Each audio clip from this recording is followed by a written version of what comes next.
welcome to this week's playoff special, Cats Whiskers TV. We'll have your Ask CWTV questions a little later, but first, we're going to look back at the weekend with the help of some friends and some players. I'm with Graham Thompson, who's probably better known as Clantastic on Twitter, so so you must be delighted to be here. Over the moon. I've been at the last two playoffs and I really enjoyed the weekend. Came down with the family and it was fantastic to actually have the clan team here competing. Just takes it on to a whole different level, so over the moon, yeah. Was you surprised at the length of victory against the Panthers? Because, I mean, 9-1's a bit of a thrashing, to say the least. Well, if nothing else, it proves that the Aladdin Cup's a good guide to form.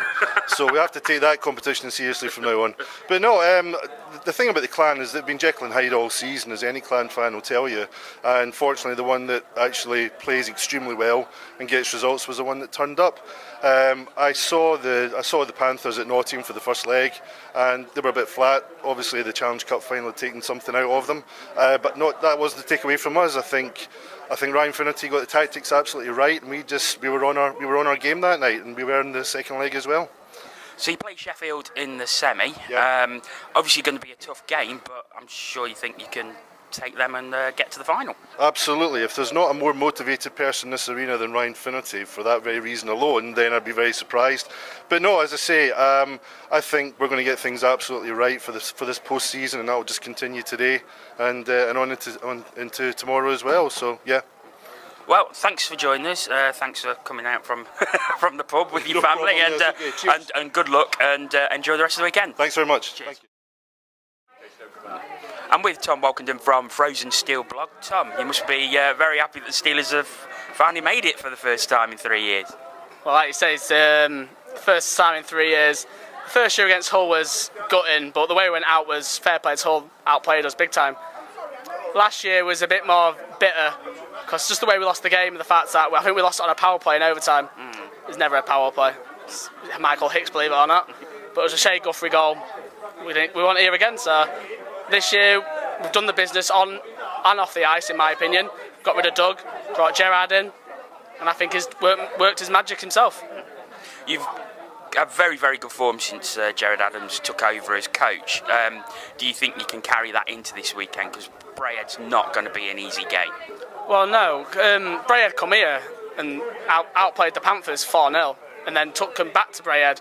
I think it was 5-1, was it? Yeah. And not many people do that to Nottingham at all, not in their own building anyway. Obviously, no one's really got home advantage tonight. I know a lot of people saying, yes, Brayhead in a way have got home advantage. It's the same owner and that, but I don't believe that sort of stuff. I think we've got a chance of winning. Because I think Fife can beat Belfast. It'll be all pure and passion. But I do think Belfast will win, and I think we'll meet Belfast in the final. So you think you can take Belfast in the final? Do you think you can take Belfast in the final, though? Well, we proved it the other week. They were 4-2 up against us, and we come back from that and beat them. If we play like that, if we play our best, we will. I think we can win. I'm not saying we will win, but I think we can. Okay. Well, thanks for your time. Really appreciate it. Thank you very much. So I am joined by some Belfast fans here. You might know them. They are the guys from A View from the Bridge. How are we feeling, guys? Yeah, a bit nervous. I think Fife are on a bit of a roll. They've been playing playoff hockey for weeks now, and we're coming to try to pick up our game. And the last time we tried to pick up our game, we came in here and we were up against we lost the Challenge Cup. So Fife are going to be a very difficult opposition. But if we bring our A game, then yeah, well, I think we'll be all right.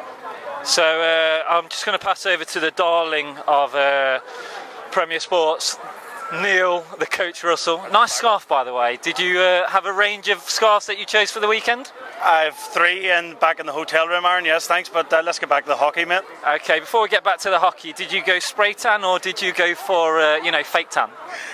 I have never used any tanning lotion ever in my life. Aaron, let's get back to the hockey, please. Going back to the hockey, I'll talk to Davey, then I'll come back to the coach. Davey, like Patrick just said there, you lost the Challenge Cup against the Panthers, so you can't win the Grand Slam this season. Point that out again. But you haven't pointed it out enough. Sorry, we won the Challenge Cup. Right, okay, as you were saying, yes. But obviously it's a great opportunity for you to finish the season, which has been a great season, on a high. It has, and as you proved last season, winning 3 trophies is enough to win a Grand Slam, so win tomorrow, it's Grand Slam, we'll take that. But difficult game today, no doubt about it. Fife have a good team, good goaltending in Regan, Jordan Fulton, a real rink rat pest. You know, he's going to take a lot of stopping, a bit like our own Darrell Lloyd. Bobby Chamont knows where the back of the net is, and my favourite player from the Fife, Ned Lukasevich, big lad, great skating, great hands. He's going to be a handful today for me. He's their danger man. I mean, I do think Fife are properly, if you wanted to face one team, it wouldn't be Fife in my eyes. What about you? Would you say that, Coach? Yeah, as Davey says there, they've got a hell of a lot of momentum, so they have in the back end of the season. Todd Dudiam's done a really good job with the Fife Flyers.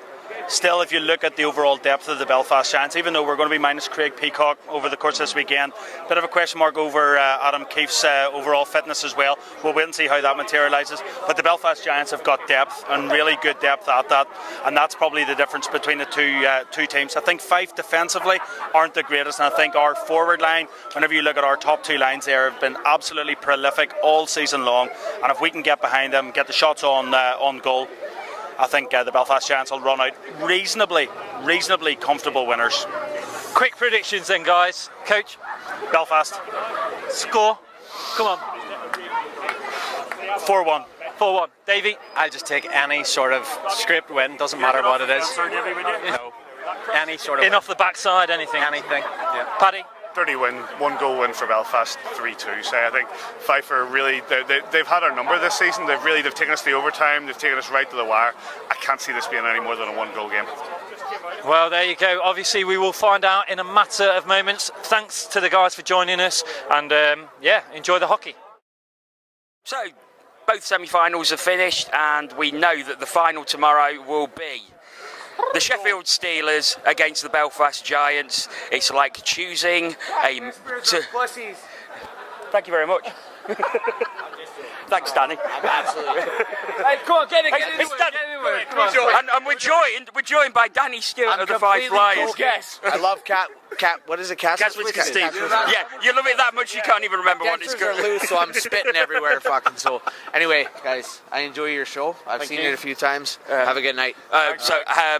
Disappointed. now you're gonna ask me now I'm going to ask you a question. Yeah. Hey, boys, wait up. Disappointed.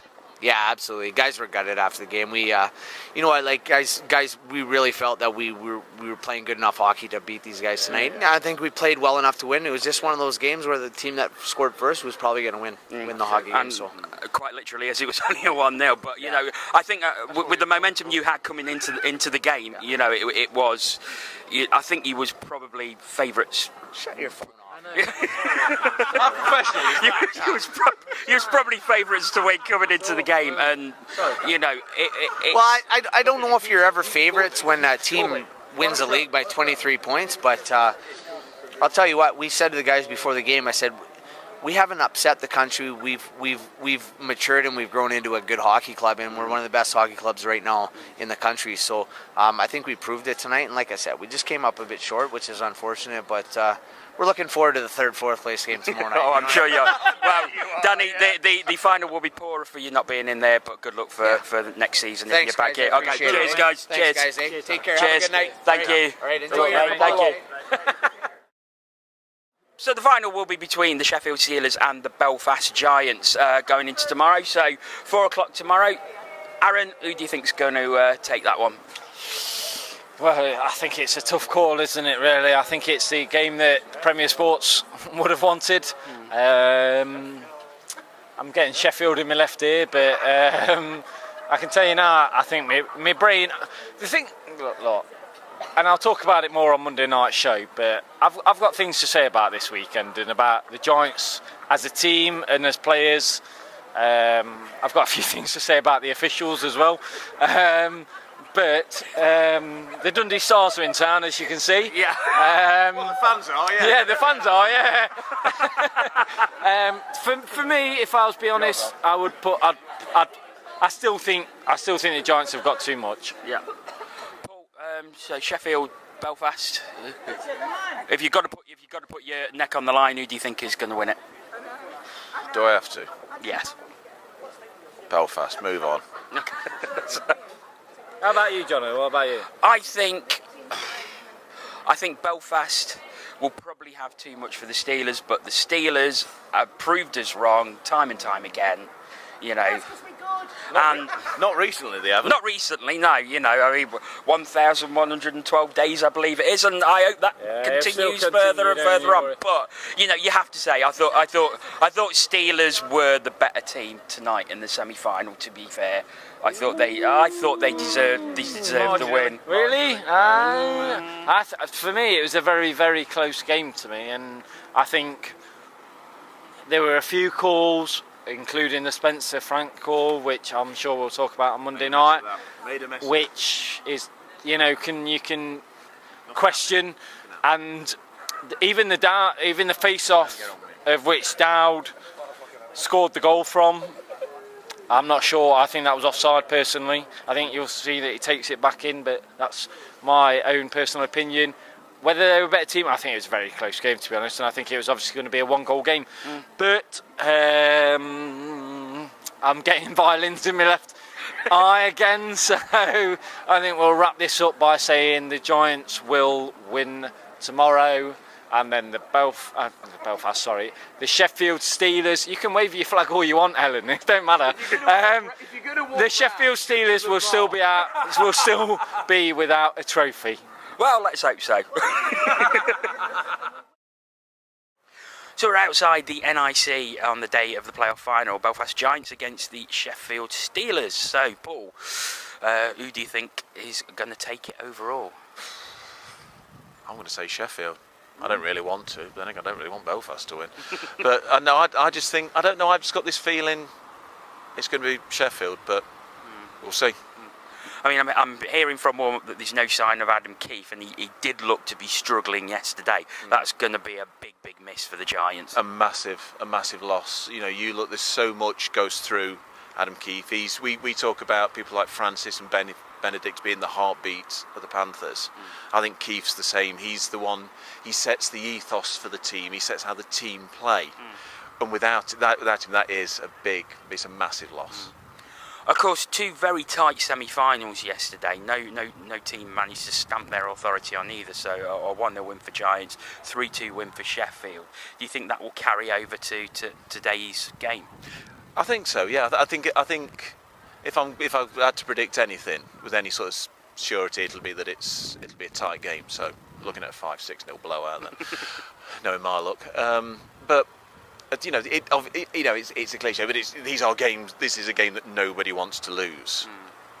You know, and they're going to want to keep it tight, and I can't see either team running away with it at all.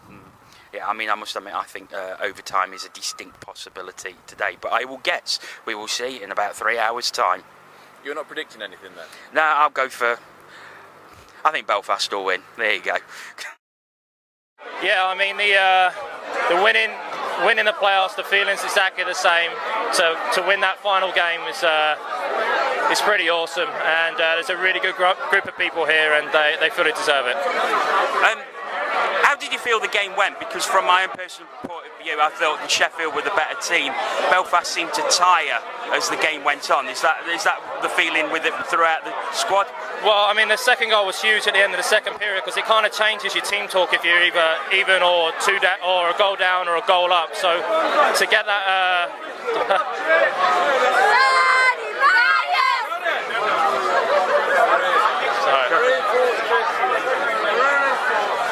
Sorry. You know, to get that goal at the end of the second period to go in ties, obviously, a lot different team talk. And we kind of had the momentum there. And at the end of the third period, we weren't sure whether there was an ice cut or not, or whether we just turn around straight away. And we actually felt that by turning around straight away, it was in our advantage, because we kind of felt like they were tiring. So it obviously worked out in our advantage. We were able to get the goal in the end.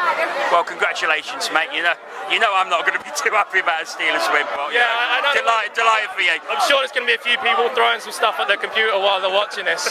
But it's awesome when the guys in Nottingham, when they won everything last year and when they won a Challenge Cup this year, I always sent them a congratulations text, and I was pleased for them. And it's great that they've all texted me tonight and said that they were pleased for me as well. So it's hockey kind of goes beyond the game. We're all friends as well. So the fact that those guys could reach out to me and wish me congratulations obviously means a lot. Well done, mate. Enjoy it. Thank you very much.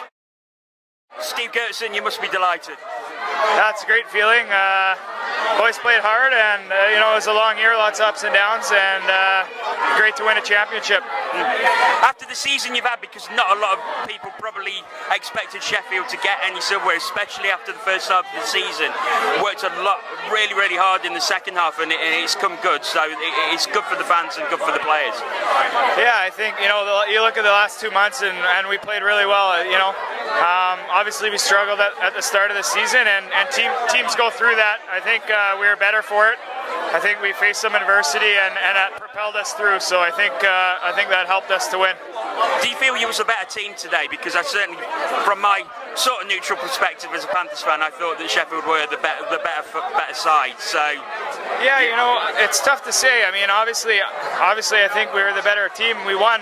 At the same time, Belfast is a great team. They had a great season. You got to give them a lot of credit. I think it just felt like it was our time. We had 20 guys in the room that really felt like it was our time to win. And the game was close. It could have gone either way, but we really just felt like that it was our turn to win. Okay. Well, congratulations and thanks for your time. Cheers. Thanks. Cheers. Thank you. Jeff, first of all, how's the injury? It's doing good. I mean, it's what it is. You just can't eat, so that's the old part. That's the downfall. Yeah. You must have been gutted to miss today, but you were still very much part of the team. Yeah, I mean, we won it, so I mean, whether it was on the ice or off the ice, I mean, it's a championship under. So at the end of the day, we won, and it'd be lovely to be a part of it on the ice. But they still kept me involved off the ice, and we pulled it off anyway. So what's the news on healing? How long's it going to take? Well, it's supposed to fly home on Wednesday, and I'm probably not going home till mid-May now, so it's probably 6 to 8 weeks to take it. Then they got to come in and take everything out that they put in, so except for the plates stay. So, well, congratulations on the season, Jeff, and thanks very much. Perfect, thank you very much. So hopefully that gives you a bit of a flavour of the weekend just gone. Congratulations, of course, go to the Sheffield Steelers for winning the trophy. And I think overall deserved. And it was a cracking final as well. Yeah, it was. I mean, a tight, tense game. You could say at periods throughout the game, both teams were on top. I actually missed the game-winning goal because I nipped to the toilet, and it was a beaut, actually. I will tell you. As I was walking back, I heard obviously a celebration, and I thought, oh, that's too loud of a celebration for it to be the Giants fans. It's got to be Steelers, and then people walking out. But you would possibly say really that Sheffield were the better team over the 2 days, and you have to give credit to them. I mean, the turnaround that Adams has done since he's been in charge is remarkable, really, and it's ended in the perfect way for him. I think Adam Keefe, although he dressed and came out, I don't recall him icing a single shift in the final on Sunday. And I think, along with Craig Precock, who obviously got injured in the quarterfinals, he was a huge miss for the Giants, as we sort of alluded to, and when we was talking before the game. Yeah, I mean, everything I said in that VT came to pass. I'm quite proud of that. Again, I get everything wrong all season, then bang, all in one go. It's like he's saving it all up. Yeah, no, I'm not. I just got lucky. Yeah. But he was a massive miss for them, and I think Belfast are going to have to be disappointed with the way they played on Sunday. They went 2-1 up. And they just, I don't know, not so much they just switched off, it just almost like they lost the intensity. Because there were some big checks being thrown, but they stopped after that. It got to 2-1, and I mean, none of this is trying to detract from Sheffield at all, because they deserved to win it. But I mean, Jeff swears. Well, I think he had more of it. I think Adam Keefe had more of an impact on the game, frankly. Yeah, I must admit, and speaking to some of the Belfast fans last night about Jeff Swears, I'm very, very surprised about how he just didn't seem bothered. He turned over the puck so many times. I don't think he managed. love to see how many passes he actually completed. There were too many of these sort of just tapping it round the back of you. Yeah. And I've just mimed that. Nobody's going to be able to see it, but you know, just tapping it behind him to the player that wasn't there, just not looking. I mean, you know, maybe there's stuff that, you know, when a team's really working, they don't need to look where, because they know where the person they're passing to should be. But it just, as I say, got to. I mean, and then Sheffield had that 5-10, about 5 minutes at the end of that second period with just almost constant pressure, and it was no surprise that second goal came. Well, you could see that it was coming. Oh yeah, and what we were saying was we were quite surprised that the Giants didn't just ice the puck. You know, they kept trying to cycle it and try and play it out. Ice the puck, take 5-10, get 5-10 seconds rest, and just just mentally as well, because Sheffield were putting them under so much pressure that, even mentally it would have been so tough, and just to get that 10-second break, I think would have been, the correct. And at that point, Murphy was keeping them in it.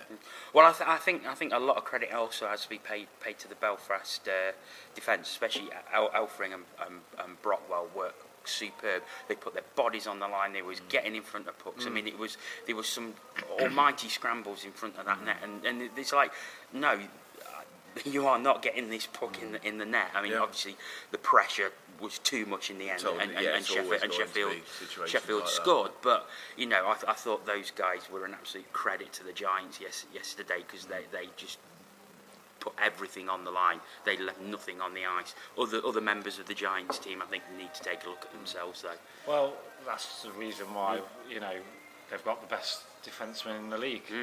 Won the award on Sunday. I mean, it's just quickly going back to Jeffrey Swez from me.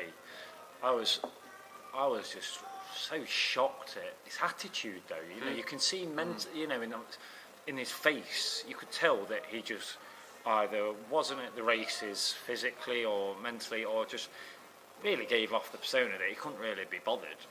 And when you miss somebody like, you miss him, Keith and Peacock, which we've already mentioned, and you need all your big players in your playoff final to turn up, and he didn't. I mean, this might be controversial as well, but for me, and we've talked to the Aviv on the Bridge guys about Chris Higgins, but for me, he was just trying one too many trick when he could have shot the puck, and seen what happens. Either get a rebound off Doyle, or could have even gone in, but he tried, through the legs, or just one too many times for me. And I know they've got a nickname for him, which I won't say, but for me, in a game like that, you try your tricks every now and again, but constantly, every time, he was just trying the same sort of tricks. So it was no wonder that he didn't, convert most of them. So you're saying he was more of a Belfast Datsun? Slightly rusty. Poor man's Jordan Fox.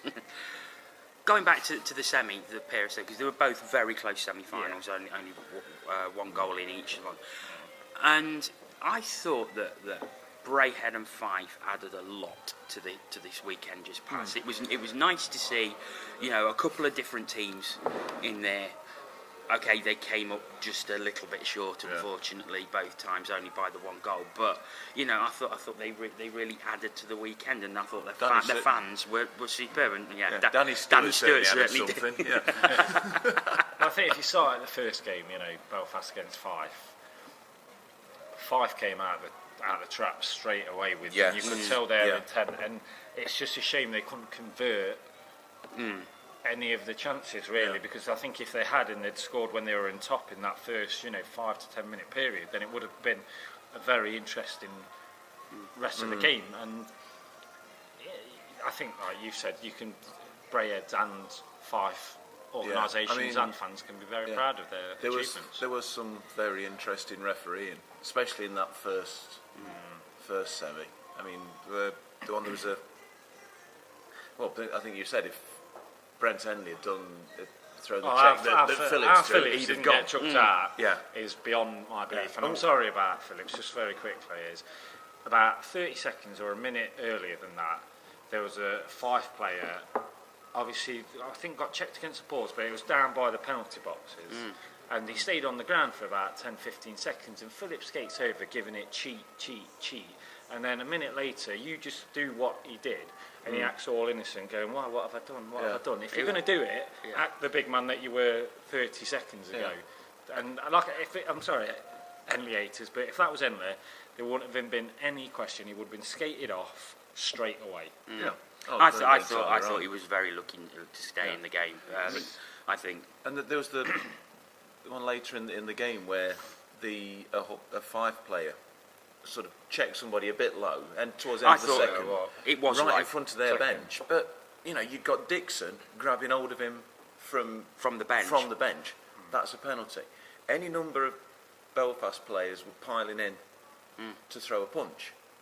Yet it was only the Fife player that got the penalty. I'm sorry, but that's obvious stuff. It's not like it's off the ice. It's off the puck incident that the referee can't have his eyes everywhere. I mean, there in front of him. I could understand the Belfast reaction in that because of what happened to Craig Peacock. But at the same time, there should have been some penalties. They obviously reacted, then there should have been penalties. Yeah. Well, yeah, but it's the referee's call to make the call, isn't it? You don't take the law into your own hands. Exactly. Absolutely.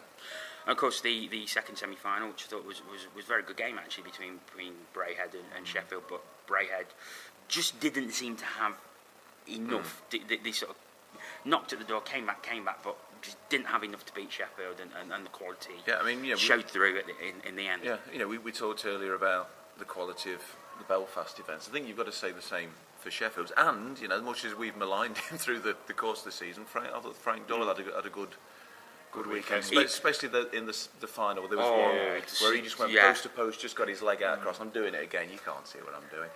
And just got his leg across Phenomenal to what really should have, normally you'd have thought would be a goal. I think the fact, though, in the second semi-final that both Spencer and Frank got chucked out, sort of took a dampener off the game the edge off it, because there was bite there was physicality, which we all like to see, and the fact you've taken those two out of the game just took something off it. But I mean, if he's Sergeant Spencer, I'm sorry, but I wouldn't like to be in his army. He's Sergeant 5-minute Major Spencer. Well, no, I don't think it's ever for fighting, is it? Because he's thanks, Adam. Well, I think all we can say really is congratulations to the Sheffield Steelers. Yes, a spread of the trophies this season. So, moving on to something completely different. A little earlier on, we spoke to Robert Lakovic and his cousin Tom Mulligan about their tough mudder this summer. Delighted to welcome to the show Tom Mulligan, a work colleague of mine, and I think everybody knows his cousin, Mr. Lakovic. How are you, mate? Yeah, I'm not bad, thanks. Good weekend? Yeah, it was different not to be able to play, but we can't win it every year, so let Sheffield have their time. We're here to talk to Tom about a charity he's involved in, and you may have heard of the Tough Mudder. Is it like a salt course? Yeah. I think so, these two guys are going to be doing this over the summer. So Tom, what are you doing it for? We're raising money for the neonatal unit at Nottingham University Hospitals. It's a cause that's really quite special to me. About this time last year, Jess and I lost our daughter Orla. She was born 15 weeks early. She was only £1 12 ounces. So sadly, after 20 days, she passed away. But the care that she got within those 20 days was absolutely unreal. And as a family, we want to try and do something to give something back to them. That's great stuff. So, Rob, how's the training going for it? Not quite started yet. Obviously, we're going away next week with the GB stuff, so hopefully win some back from that, and we'll probably do some training together and get ready for it. From what I've seen online, it's not the easiest thing in the world. So Tom, just give us a rundown of what you're expected to do during the event. Yeah, well, it's 12 miles long, ish, give or take. There's a mixture of obstacles. I think there's roughly one every mile, maybe sometimes more frequently, and sometimes with a longer run in between. Within those obstacles, there's high walls that just completely sheer upwards to climb, fire, ice, electricity. So there's a couple of obstacles with electrical cables hanging down to get you on the way through. And then the whole course is just knee-deep in mud, designed to weigh you down and make it more and more challenging. But the overall goal of it isn't to do it in the fastest time. The idea is to just finish and work as a team to get to that finish. And there's 7 of us taking part, and there's no doubt about us not finishing. Any other players taking part? I don't think there is any other players taking part. Who's your team? There's me, Tom, Tom's sister Amy, her boyfriend. I'm not sure. There's my cousin Ross and his partner, or his wife Deb, and my other cousin Josh. So there's 7 of us all together. Very family-based thing rather than. I mean, I can ask some of the players if they want to put themselves through that, but I'm not sure. Not sure how that will go. See how brave they're feeling. Yeah. Well, wish you all the very best of luck, guys. It's for a fantastic cause. The just giving the address is on the screen and the text number, so please give generously if you can. Thanks a lot, guys. Sorry, just one last thing, if I could. We're also looking for businesses to offer a bit of support if there's anyone that's able to, in exchange for space on our T-shirts. So trying to get some T-shirts printed and maybe a couple of hoodies to run in, sort of in the build-up, and the T-shirts to wear during the race, and quite happily accepting sponsorship in exchange for some advert space. So if anyone is interested, then I'd like them to get in touch. So if you're a business, please get in touch with Tom. Thanks for coming in, guys. Thanks for having me. Thanks to Tom and Rob for coming in, and please give generously if you can. We're going to finish the show and finish the season now with your Ask CW TV questions. Once again, thanks for sending them in. We're going to start off with Panthers Banter, who's sent in, now that we've seen a Pantherless playoff finals weekend, does it actually need moving or changing, or was that just an excuse? Guys, anytime you're ready. Well, I think there's a bit of both in that. You know, did the home advantage help us? Obviously, but I just goes back to the same question: where else could you have it in all seriousness? You know, and I think that's the thing. I think the one thing that I think it showed for me this weekend is that it still is the perfect venue for the tournament, and I've never thought any different, to be honest. Yeah, I mean, it wasn't sold out, so why should it move to a bigger arena that's also not going to sell out? No, I was going to say. So look how busy it was in here. 11:30 last night. You know, still. And beyond. I mean, I forget what time we left, but it was late. But there was still. Well, I think we got to the point where Nick was throwing them out, but but not us, obviously. We left our own accord. But that shows there is still the appetite for, so at least the social aspect of it, and the rink's here. It's in the middle of the city centre, so there's so many more places that you can go and you can get that atmosphere. No, I mean the bit like you mentioned it, the fact it wasn't sold out. I mean, so where are you going to take it?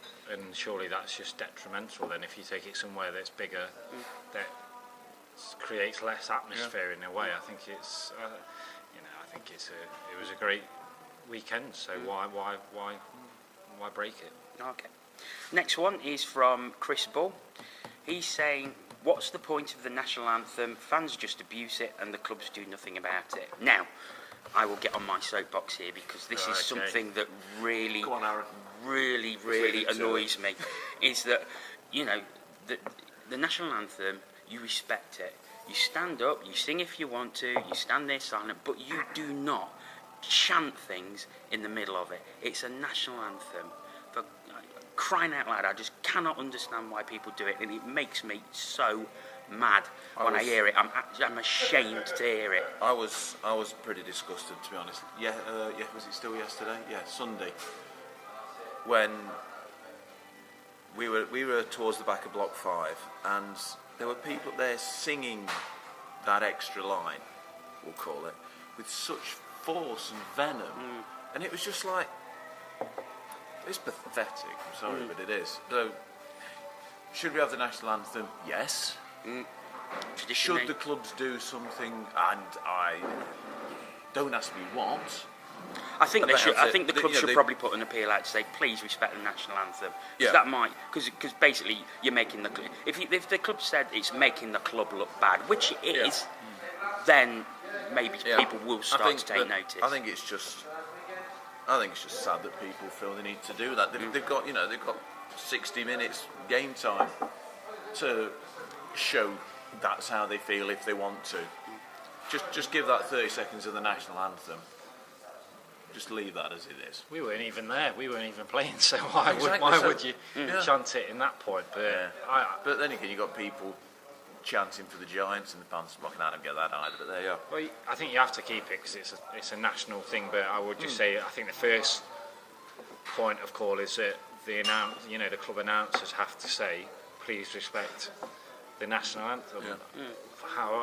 But you won't stop it. Okay. Next question from Dominic Price. He says, although closer this season, does the spread of cups highlight the dominance of the arena teams, and is this ever likely to change? I think it already is doing. It certainly was closer. It was certainly. But look at the way Braehead have come on from last season. Although they had a really bad season last season. They're also an arena team now, though, aren't they? No. Do you go 3,000 in arena? Oh, right, then. Playing the Braehead Arena. As I was going to move on to Dundee. Dundee isn't an arena, and they did quite well this year. Yeah, I think things are changing. It's always going to be harder for them because of the financial gap. But yeah, I'd say certainly this season things have changed.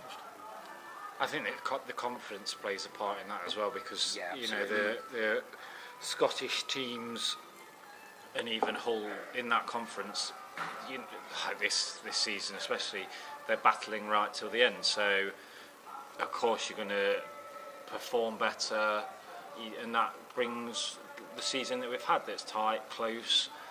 But yeah, the arena teams generate more money, which maybe you could say gets a higher calibre of player. But I think as a league, it's getting tighter, and that can only be a benefit in my eyes. Absolutely, yeah. Okay, next one from Joe Barm, your lad. And he asks, should Belfast Giants season be seen as a disappointment as they only won one trophy? I don't think it can really, to be honest. No, because no disappointment, no trophy-winning season should be seen as a disappointment. A disappointing aspect of the season is that at one point they would have been favourites and quite heavily favourites for a Grand Slam, and sadly they've not got that. I don't think it is a disappointment, but I think they will be disappointed. Yes, it's a disappointing end to a very positive season. Yeah, because I don't think any you can call it the way they dominated the league.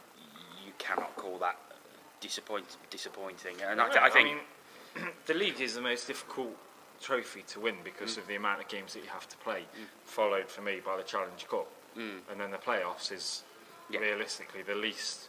Because you turn up for a weekend, if you've made that weekend, you have to have two solid games for a season, and the dominance that the Giants have had this season, that shows you the quality of that team. But like Paul says, it's a disappointing end to what was promising to be a record-breaking season for them. Do you think part of the reason why they didn't perform as well as they could this weekend can be put down to the Challenge Cup? I think it's a very good point, to be honest. I think mentally that threw them, because not that they necessarily thought they had that won, but because of how it all turned around and stuff. This weekend, the fact, I know we mentioned it earlier on, but the fact you miss somebody like Keith, your linchpin of the side, your heartbeat of your side, it means it's going to have an effect. How he was even skating on Sunday, I'll never know. I'll never know. But hey, they won the league, and I'm sure any other team, Panthers included, maybe would say they'd want to win the league. Well, and any team out there, I think, at this point in time, would swap with them. They take a trophy, Okay, final question comes from Colorado Flyer, and he says, should we scrap the third, fourth place game, and if so, what can be done to make it better? Well, I'm going to say yes, scrap it, and then I'll leave you two to discuss what you can do that's better. The thing is, and well, I'll let you say it because you've said this all the time, so why won't it be scrapped? look at the number of people that were in the arena. Yeah. Compare that to when they've had the England Scotland under 18 game. This 2-3 times more people in there. You could put a much better game on, and a game that means something. However, people want to see them teams. Means something to who? Because the Clan fans look pretty happy they'd won it. Yeah, but the players didn't. Yeah, and that's the point. But nobody wants to come third, do they? Yeah. To be honest. Let's be. Or even fourth. Whatever there's all the people turning up, it's all a question of economics at the end of the day. There's more people in the arena, therefore there's more people spending money at the concession stands. It's not gonna change. Yeah, I totally agree. There should be something different, something better. It's probably something, like a skills competition, or maybe even a women's game, a junior game.